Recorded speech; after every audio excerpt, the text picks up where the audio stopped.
Bismillahirrahmanirrahim. Assalamualaikum warahmatullahi wabarakatuh.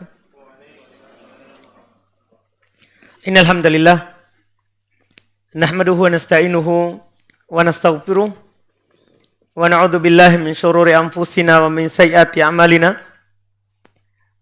May yahdihillahu fala mudilla lahu wa may yudlil fala hadiyalah. Asyhadu an la ilaha illallah wahdahu la syarika lah wa asyhadu anna Muhammadan abduhu wa rasuluh. Sallallahu alaihi wa ala alihi wa ashabihi wa man tabi'ahum bi ihsan ila yaumiddin, amma ba'd. Al-ikhwan wal akhwat rahimani wa rahimakumullah.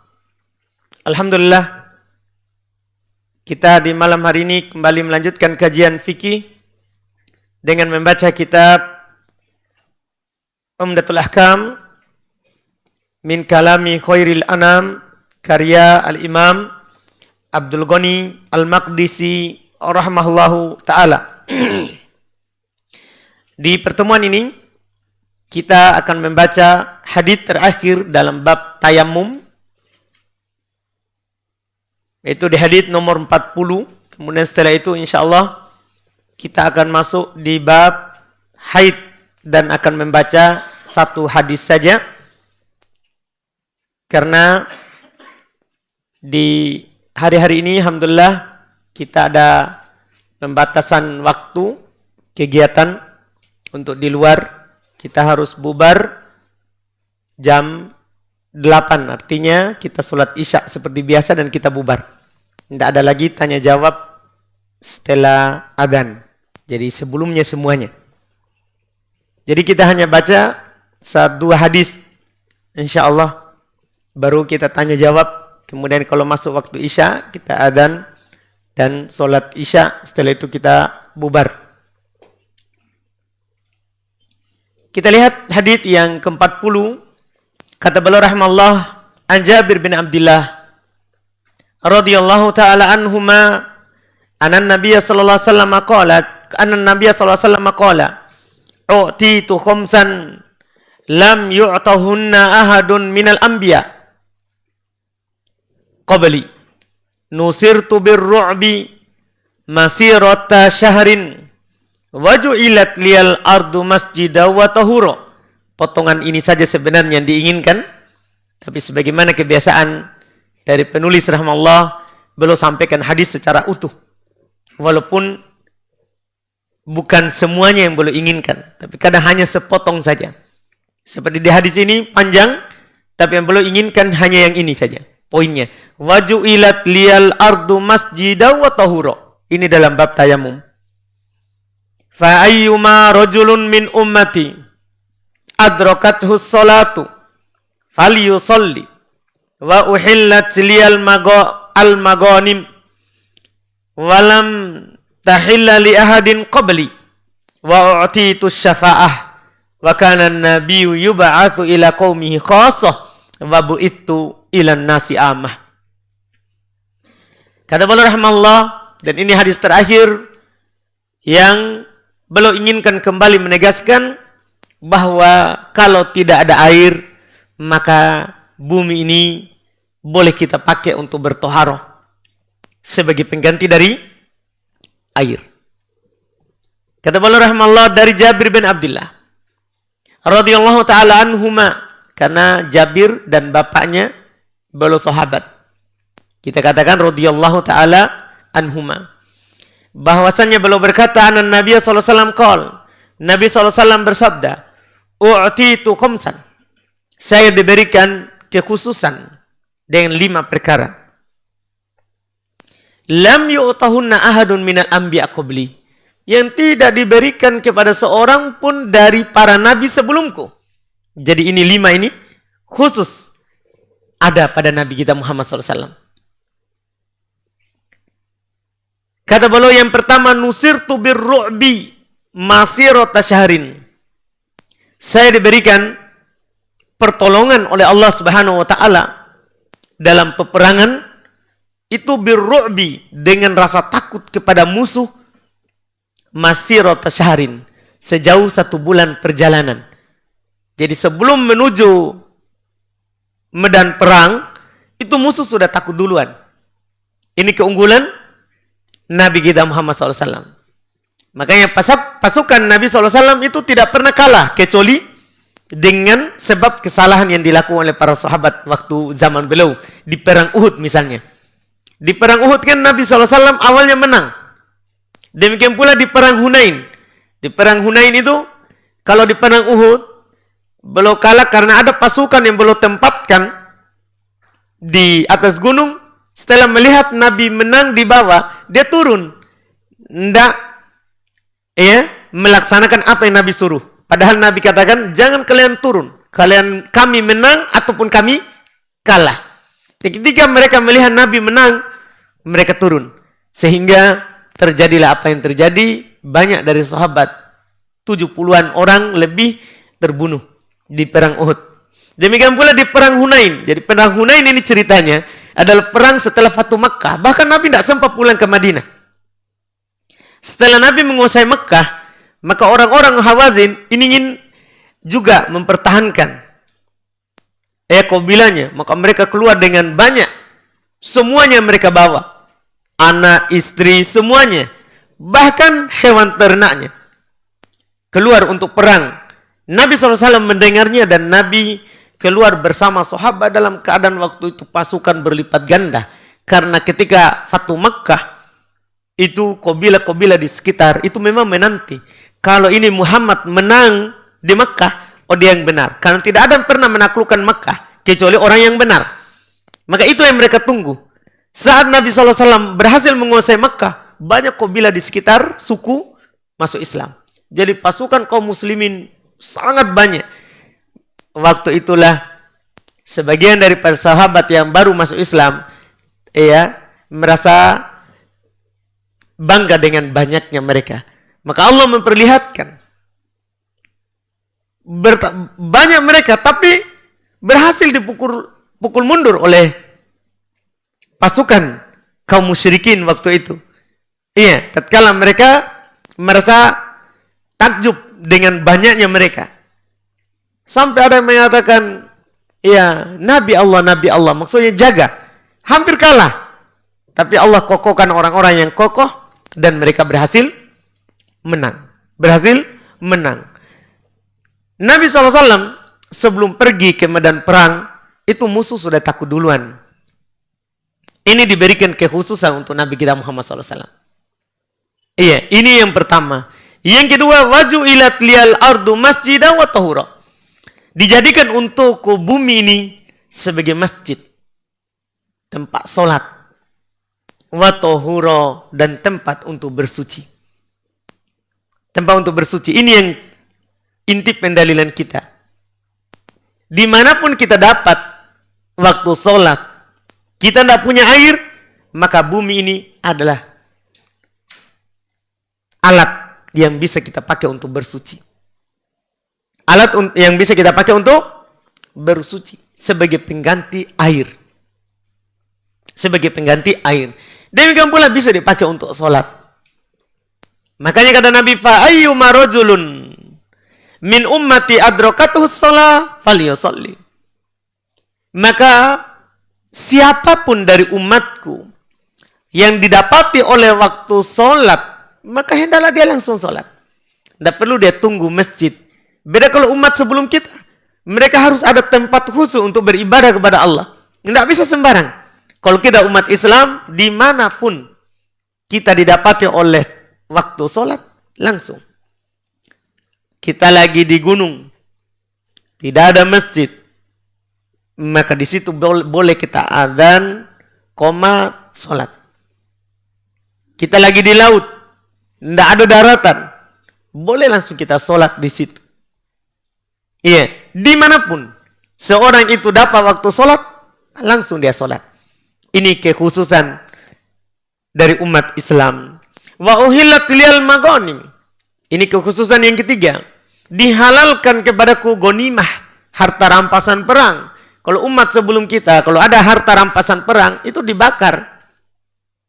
Tidak diambil, tidak dihalalkan untuk mereka makan. Kalau umat Islam, kalau berhasil mengalahkan pasukan musuh, maka hartanya itu yang mereka punya bisa diambil dan dibagikan ke pasukan. Dibagikan ke pasukan.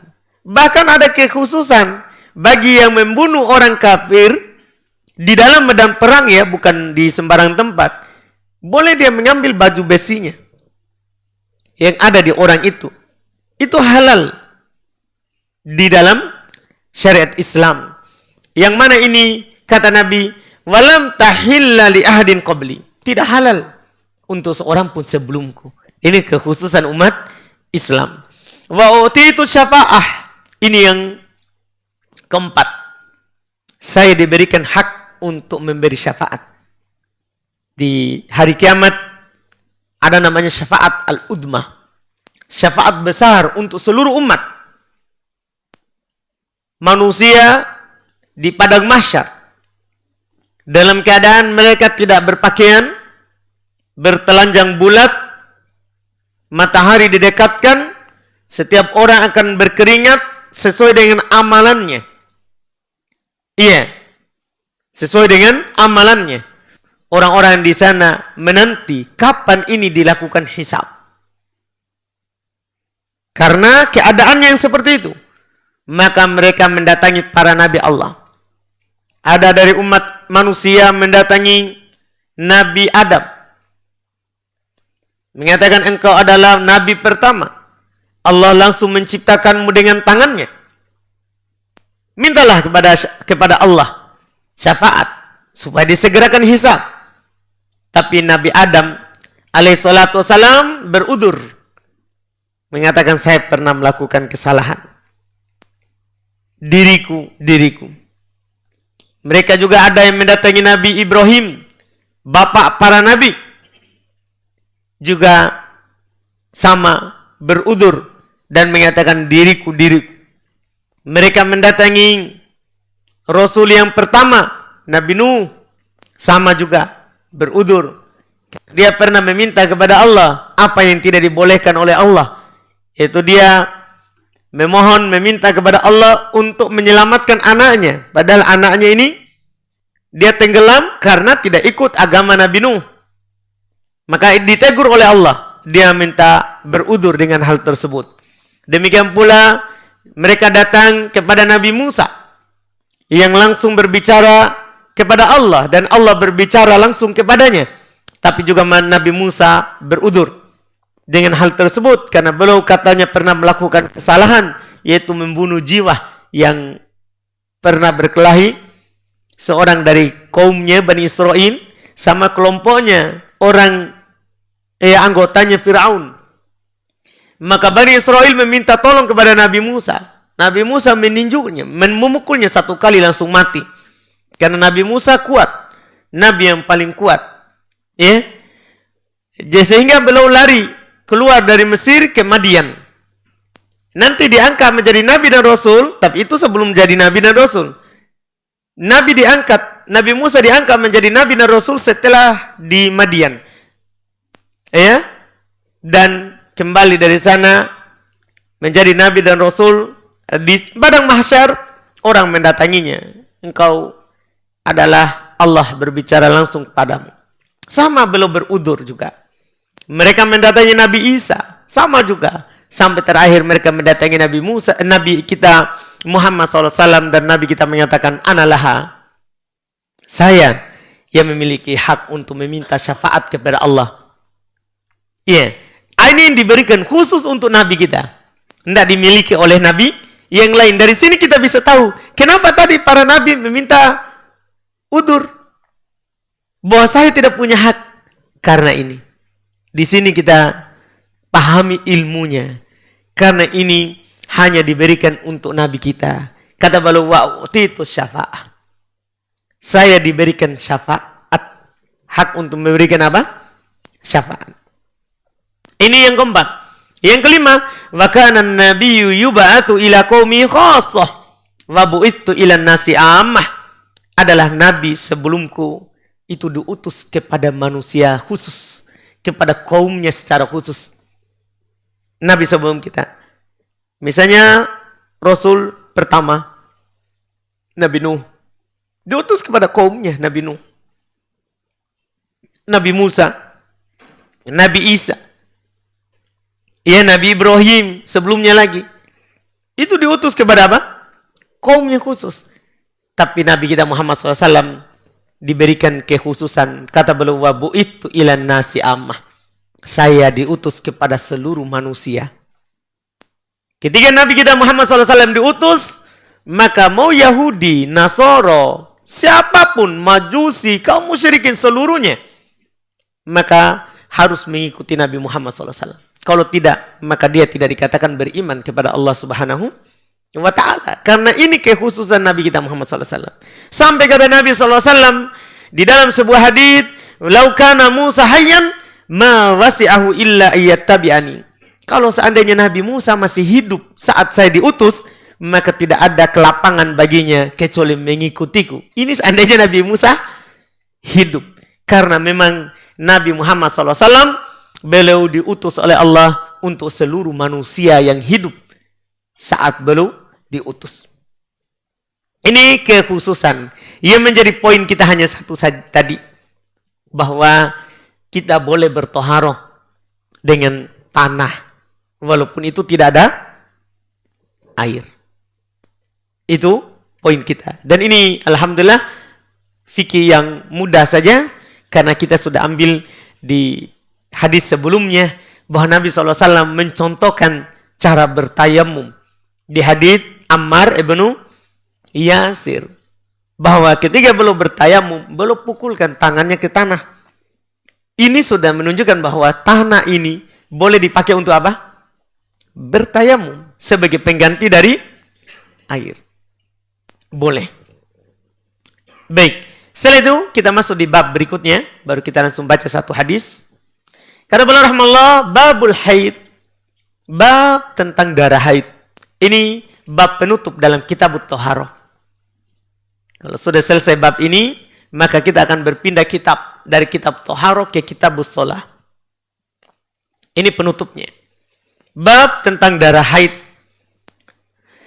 Darah haid dia dikatakan oleh ulama fikih damun yurkihi rahimul mar'ah ba'da bulughiha fi awqatin mu'tadah.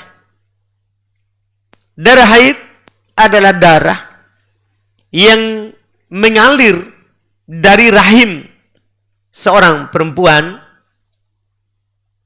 setelah sampai waktunya. Setelah sampai waktunya dia haid. Di waktu-waktu yang sudah ditentukan. Di waktu-waktu yang sudah ditentukan. Ini darah haid. Dan darah haid ini, dia adalah merupakan darah yang disepakati di dalam syariat kita. Dia adalah darah najis. Ini darah haid. Disepakati. Kalau dia adalah darah najis. Artinya, kalau dia mengenai badan, atau pakaian, atau tempat, maka tempat itu menjadi najis. Pakaian itu menjadi pakaian yang najis. Badan kita juga akan menjadi badan yang najis. Dan harus kita suci bersihkan kalau kita mau pakai untuk sholat. Pakaian itu. Demikian pula badan kita kalau kita mau pakai sholat. Ya, kalau ada darah haid kena. Demikian pula tempat kita ibadah. Kalau ada darah haid maka tidak boleh kita langsung pakai ibadah. Karena ini disepakati dia adalah darah najis. Dia adalah darah najis. Dan memiliki hukum-hukum khusus di dalam pembahasan dan pandangan syariat kita. Ini terkait dengan darah haid. Nanti sebagian hukumnya kita akan menyebutkan di sela-sela pembahasan hadis yang penulis sebutkan. Di sini penulis akan menyebutkan kepada kita beberapa hadis pokok, hadis inti yang khusus memang sebagaimana kita ketahui yang diriwayatkan oleh Imam Al-Bukhari dan Imam Muslim ya, terkait dengan darah haid. Terkait dengan darah haid.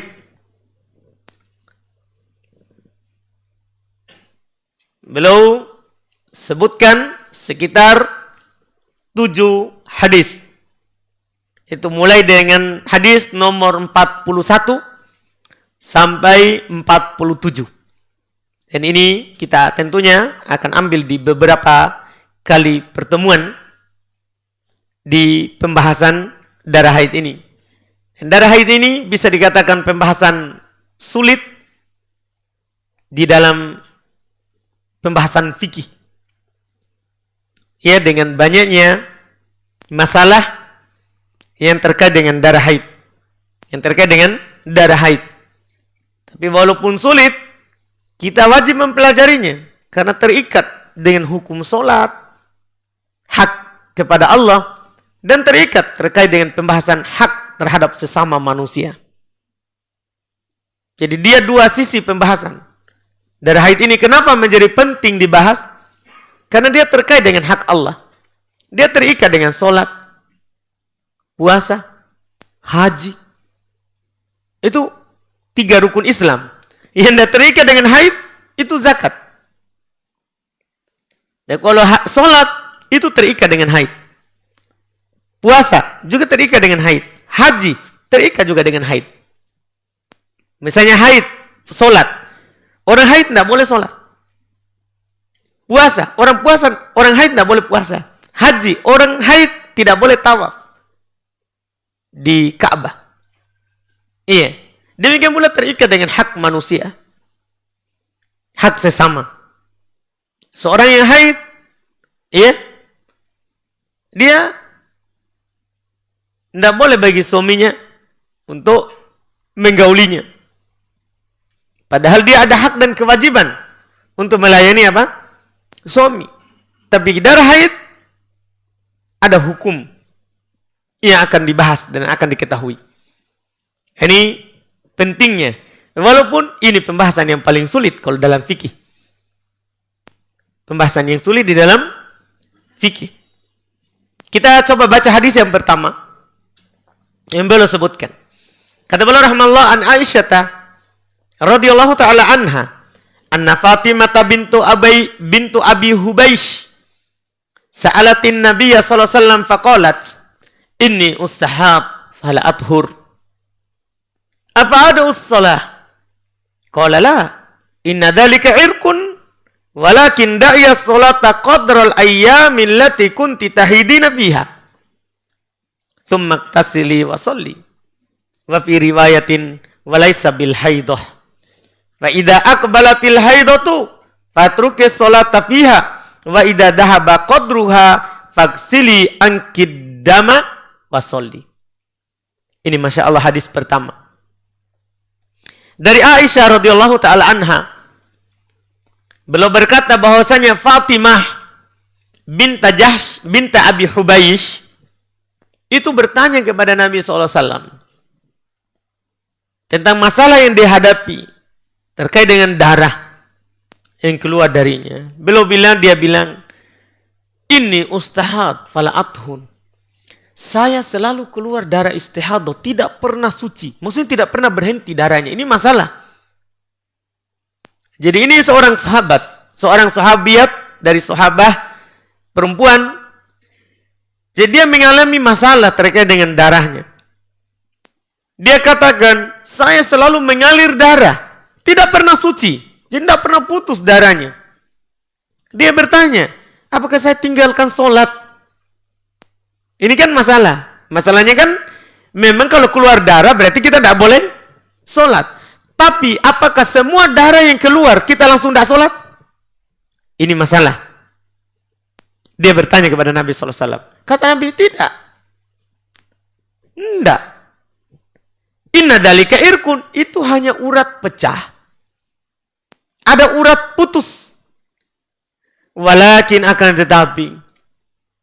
Tinggalkan sholat sekadar hari-hari yang kamu biasa haid padanya. Kemudian kamu mandi dan kamu sholat. Ini namanya tuntunan. Karena ini bahaya nih kalau ada seorang berpatokan sama darah. Berarti kalau keluar darahnya 1 tahun, berarti setahun dia tidak sholat. Maka kata Nabi, tidak. Kalau tidak pernah suci, keluar terus darah, maka tinggalkan sholat kadar haidmu. Berapa biasanya kamu haid?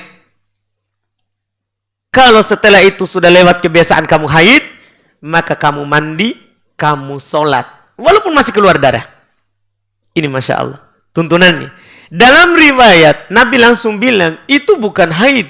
Karena tidak ada itu ceritanya haid, tidak pernah suci. Tidak ada. Tidak ada perempuan yang seperti itu. Kegiatannya haid terus. Becek terus. Tidak pernah suci. Tidak ada. Maka Nabi langsung pastikan. Itu bukan haid. Kalau datang haidmu, tinggalkan sholat. Kalau sudah hilang kadarnya. Belum bilang bukan hilang darahnya. Karena ini kan orang tidak pernah suci. Selalu keluar apa? Darahnya. Kata Nabi, kalau sudah hilang kadarnya, maksudnya misalnya kadar kamu haid berapa? Maka cuci darahnya dan sholat walaupun keluar setelah dicuci. Setelah dicuci. Ini hadits Masya Allah. Beliau langsung sebutkan kepada kita bagaimana kalau samar ini keluar terus darah. Apa yang harus dilakukan? Maka di sini Nabi mengajarkan kepada seorang perempuan yang seperti ini. Yang keluar terus darahnya tidak pernah berhenti 1 bulan. Demikian pula di bulan berikutnya. Nabi ajarkan, kamu cukup haid di kadar yang biasa kamu haid. Di kadar yang biasa kamu haid. Sisanya bukan haid. Cuman masalahnya, bagaimana kalau dia orang pemula? Dia belum tahu kebiasaan haid.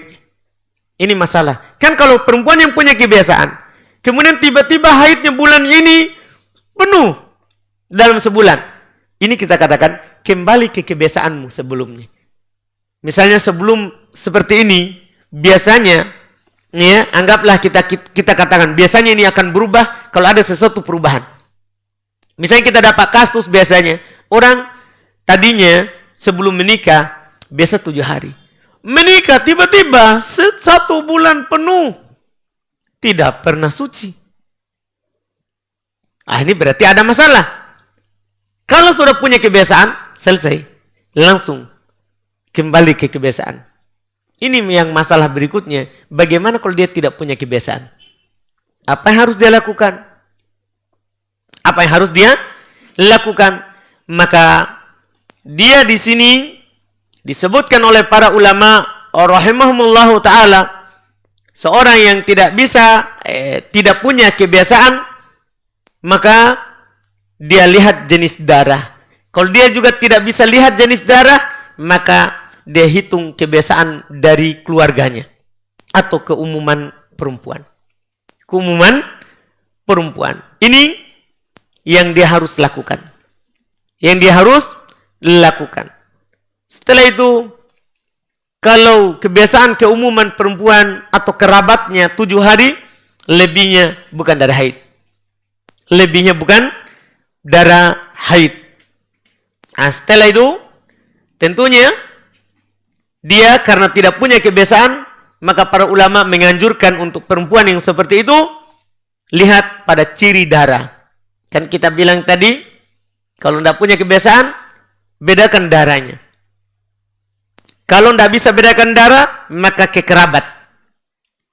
Ibu, saudari, berapa lama mereka kalau haid? Itu diikuti. Kalau juga semuanya tidak teratur, ke keumuman kaum muslimat. Sekarang sebelum yang ini kan kita tempuh dulu bedakan darah.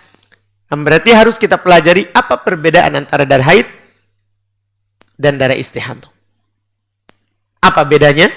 Darah haid dan darah rusak karena adanya urat putus atau urat yang pecah.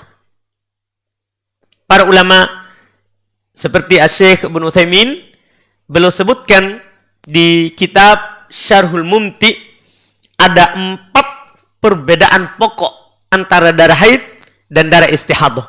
Dengan ini kita tutup pembahasan. Ada 4 pokok perbedaan darah haid dan darah istihadah. Artinya kalau kita lihat ini cirinya, sudah ini haid. Kalau bukan, berarti bukan darah haid. Kata Asy-Syaikh Ibnu Utsaimin rahimallahu taala, wa tamyiz lahu arba'u alamat. Pembeda antara darah haid dan darah istihadah ada 4 tanda. Ada 4 tanda. Pertama, al-laun. Belum bilang dari sisi warna. Cara kita bedakan ini haid atau bukan, maka bedakan dari sisi warna. Maksudnya gimana kata beliau? Fadamul haid aswad. Kata Asy-Syaikh Ibnu Utsaimin, darah haid itu biasanya hitam. Wal istihadha ahmar. Sementara darah istihadha merah. Itu bedanya. Kalau dia keluar, darah haid itu hitam. Sebagian ulama mengatakan seperti benda yang terbakar. Itu darah haid. Kalau darah istihadah warnanya merah. Ini perbedaan pertama dari sisi warna. Perbedaan kedua, kata beliau, ar-riqqah, dari sisi tebal dan tipisnya. Tebal dan tipisnya. Fadamul haid sakhin ghalidh. Darah haid tebal. Warnanya jadi merah, merahnya tebal. Makanya dibilang hampir kehitaman. Itu darah haid. Sementara wadamul istihadah raqiq, darah istihadah itu tipis, merah biasa. Ini perbedaan kedua yang bisa dilihat oleh perempuan yang bingung, yang mengalir terus darah. Yang ketiga, perbedaan ketiga, ar-raihah, dari sisi bau. Dari sisi bau, kata beliau, fadamul haid muntin karih ar-raihah. Darah haid busuk baunya. Darah haid wal istihadah ghairu muntin. Sementara darah istihadah tidak busuk, bahkan kadang tidak berbau. Kenapa? Li'annahu damu irkin adi. Karena dia darah urat biasa yang pecah. Seperti kita misalnya tersayat pisau, keluar darah itu tidak berbau. Itu kalau darah sama, itu darah istihadah. Iya. Ini perbedaan ketiga. Perbedaan keempat, at-tajammud. Ini yang terakhir. Dari sisi ya jamitnya. Setelah keluar dia mengalir atau bisa membeku lagi. Kata beliau, fadamul haid la yatajammad. Darah haid itu tidak akan pernah membeku lagi karena sudah membeku di dalam kemudian mengalir, pecah mengalir. Iya? Kata beliau, li'annahu tajammada fir rahimi tsumma fajara wasala. Kan dia sudah mengeras di dalam rahim, setelah itu dia pecah dan mengalir. Sementara darah istihadah tidak seperti itu. Jadi kalau setelah keluar, itu cirinya. Ini 4 ciri pokok. Bagi seorang yang keluar terus darahnya, dan dia tidak punya kebiasaan, atau sudah lupa kebiasaannya. Sudah lupa, karena lamanya dia tidak haid. Misalnya dia hamil, selama 9 bulan. Melahirkan, nifas. Setelah nifas karena menyusui, tidak keluar darah haid. Setelah itu lagi hamil. Hamil 9 bulan, menyusui lagi. Setelah menyusui, hamil lagi. 3 kali berturut-turut. Kan butuh waktu ini. Setiap satu anak itu paling sedikitnya 30 bulan. Itu setiap satu anak. Paling sedikitnya 30 bulan. Itu kalau dia kehamilannya 6 bulan, lahir, kemudian menyusu 2 tahun. Itu semuanya jadinya 30 bulan. Tapi kalau hamilnya 9 bulan, sudah tambah saja. Berapa jadinya kalau 2 tahun menyusui? Kemudian 9 bulan hamil, berapa jadinya? Berapa puluh bulan? Ya tambah saja tadi 30 tambah berapa? 3. Berarti 33 bulan. Ya kan? 33 bulan setiap satu kali. Itu dengan 2 tahun menyusui. Dengan 2 tahun menyusui. Ini kan biasa akan lupa dia. Terkait dengan kebiasaan apa? Haidnya. Maka ketika keluar darah tiba-tiba nanti, yang harus dia lakukan adalah, kalau tidak punya kebiasaan atau lupa kebiasaan, ini dulu. Dia lihat ciri darahnya. Haid enggak ini yang keluar. Kalau juga dia tidak bisa membedakan, samar sekali yang keluar, kembali ke tadi. Dia tempuh tahap ketiga. Lihat saudarinya, ibunya. Kalau semuanya juga kacau, karena keluarga ini keluarga tidak teratur semua haidnya, ini masalah ini perempuan ini, ya, maka kembali ke mana? Ke keumuman perempuan. Kalau juga dia tidak tahu keumumannya, tawakuf. Dia lakukan, dia diam saja dulu sampai tahu ilmunya. Yang jelas, kata Nabi SAW, dia haid kadar ada darah haidnya. Karena ilah darah haid itu bukan waktu, tapi darah. Karena itu yang difirmankan oleh Allah Subhanahu wa taala, "Wa yas'alunaka 'anil mahid." Mereka bertanya kepada kamu tentang darah haid. Apa kata Allah? "Qul huwa adha." Katakan itu darah najis. Itu darah kotor, najis. Itu yang selalu diingat oleh setiap perempuan. Ini mungkin yang bisa kita ambil di awal pembahasan tentang darah haid terkait dengan apa yang beliau sebutkan di hadis yang ada di hadapan kita. Hadis yang ada di hadapan kita. Alhamdulillah, kita cukupkan. Nanti baru kita lanjutkan lagi insyaAllah di hadis yang ke-42. Kalau ada pertanyaan silakan. Silakan.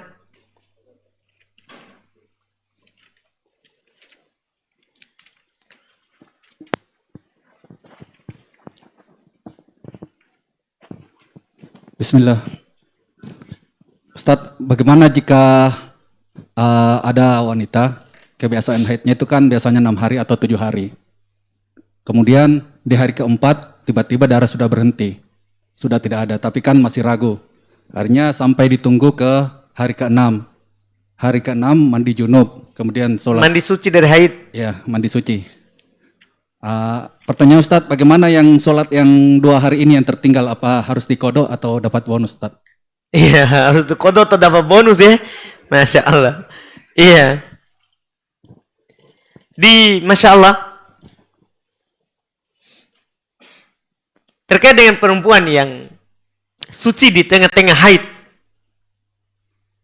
Jadi dia biasanya haid 7 hari berturut-turut. Tiba-tiba datang satu waktu, suci di tengahnya. Dan 3 hari dia haid, setelah itu ternyata bersih. Di hari keempat. Tapi di hari kelima, keluar lagi. Sampai hari ketujuh, baru keluar tanda suci. Gimana kalau perempuan seperti itu? Apakah suci di tengah ini dianggap suci atau tidak dianggap? Itu dulu dibahas, Pak. Baru kita bahas tadi, apakah kodok atau ini bonus, atau bagaimana. Para ulama ada 2 pendapat, Pak. Terkait dengan perempuan yang suci di tengah haid. Demikian pula nanti yang suci di tengah nifas. Ada 2 pendapat. Ada yang menyatakan itu dianggap suci karena sudah tidak ada darah. Ini kalau masih dalam kebiasaan, Pak ya. Kalau keluar kembali setelah kebiasaan, itu tidak dianggap. Misalnya dia biasa 7, sudah mandi suci, tapi ternyata hari ke-9 keluar lagi, tidak dianggap sebagai darah haid. Ini yang kita tanyakan, masih di kebiasaannya, tapi suci di tengah-tengahnya. Ada yang menyatakan itu dianggap sudah suci di waktu itu, kalau keluar ya haid lagi. Kalau keluar apa? Haid lagi. Ini merupakan pendapat dari Abu Hanifah. Demikian pula salah satu pendapat dari Imam Syafi'i, juga salah satu pendapat dari Imam Ahmad. Salah satu pendapat dari Imam Ahmad. Yang lainnya berpendapat tidak. Dia tidak dianggap suci walaupun putus darah di tengah. Tidak dianggap suci. Ini pendapat madhab dari pengikut Imam Syafi'i. Demikian pula satu riwayat dari Imam Ahmad. Dari Imam Ahmad. Ini katanya tidak dianggap sebagai suci. Tetap dianggap dia bonus seperti itu tadi. Berarti kan tidak perlu kodok. Gitu berikutnya nanti. Apa yang dia ini? Iya.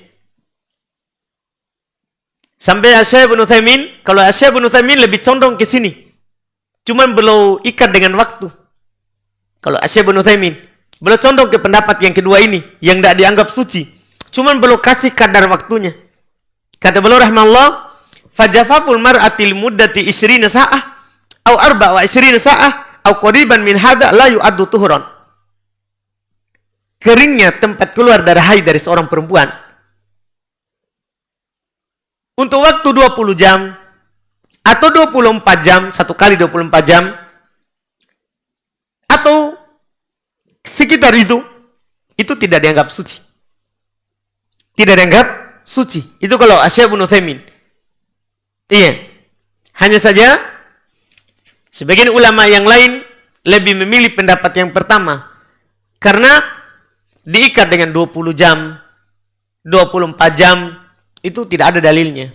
Kan Al-Quran hanya bilang, mereka bertanya kepada kamu tentang darah haid, itu najis. Artinya, kalau ada darah, berarti ada hukum. Kalau tidak ada darah, berarti tidak ada hukum. Ini yang benarnya. Dianggap suci saat di tengahnya suci. Kalau keluar lagi darahnya, dianggap haid. Selama masih di waktu, biasa dia haid. Kembali ke pertanyaan kita, gimana kalau dia tidak sholat antara itu? Kalau pendapat yang kedua, Pak, tidak ada masalah. Tapi kalau kita pilih pendapat yang pertama, berarti dia harus kodok. Karena itu kelalaiannya. Kecuali dia bangun di atas keyakinan dia kira masih haid, maka tidak apa-apa, tidak perlu dia kodok. Tidak perlu dia kodok. Karena dia bangun di atas sangkaan kuatnya. Kalau itu masih haid, ternyata sudah suci. Itu Pak, di situ kembalinya. Permasalahan yang kita tanyakan tadi. Permasalahan yang kita tanyakan tadi. Itu, wallahualam, terkait dengan hal tersebut. Dan ini yang disebutkan oleh banyak dari para ulama fikih, Masya Allah. Di pembahasan sucinya di tengah. Bahkan sebagian ulama mengatakan tidak perlu tunggu 24 jam. Tidak perlu 24 jam atau 20 jam. Bahkan walaupun sejam dia kering tempatnya, dia keluar tanda sucinya, dianggap suci.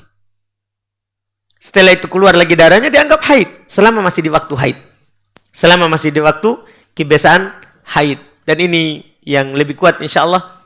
Karena ayat menyebutkan ilahnya adalah darah. Ilahnya adalah darah. Wallahualam.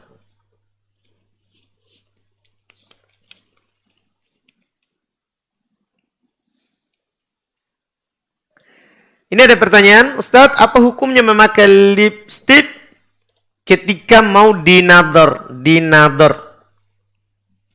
Apakah itu termasuk membohongi? Iya.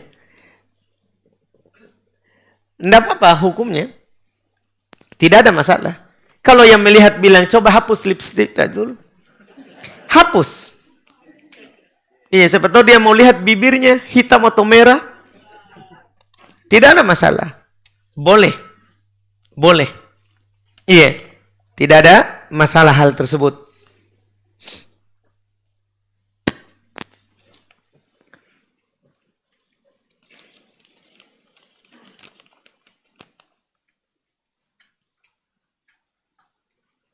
Kemudian ada pertanyaan berikutnya. Izin bertanya Ustadz, saya mempunyai siklus haid yang tidak jelas. Sehingga sering bingung membedakan haid dan istihadah. Kadang saya bisa mengambil kesimpulan, terkadang juga tidak. Sehingga menjadi was-was untuk masuk masa bersih. Sering sekali saat bingung, saya mengambil hingga 14 hari maksimal. Apakah saya berdosa Ustaz? Iya. Sebenarnya terkait dengan masalah kita tadi, berarti sudah kita jelaskan tadi. Kita sebenarnya tidak perlu bingung. Ya, Kalau siklusnya memang tidak jelas terkait dengan masa haidnya, maka lihat ciri darahnya. Kalau keluar semua dalam siklus itu adalah darah haid, maka kita haid. Kalau memang dari awal kita tidak jelas. Itu yang kita lihat.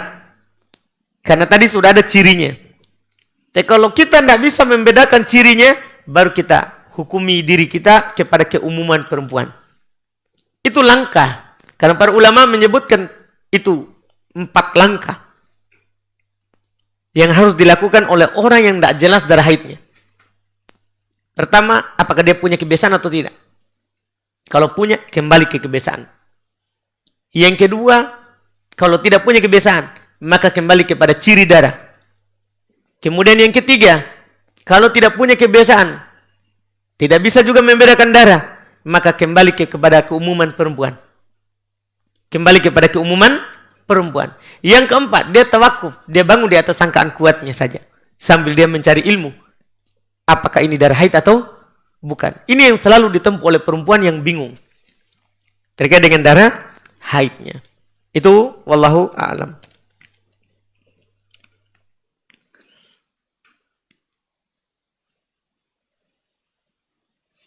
Apa Ustaz di luar pembahasan? Apakah pada saat sholat pandangan mengarah ke depan? Iya. Pandangan di saat sholat itu mengarah ke depan. Karena Nabi SAW memandang ke depan saat sholat. Saat sholat. Mengarah ke depan. Wajahnya ya. Adapun kalau pandangan matanya, itu tidak harus ke depan. Boleh dia pandang ke samping atau ini. Cuman kan tidak khusyuk. Jelas tidak wajib memandang ke tempat sujud saat sholat.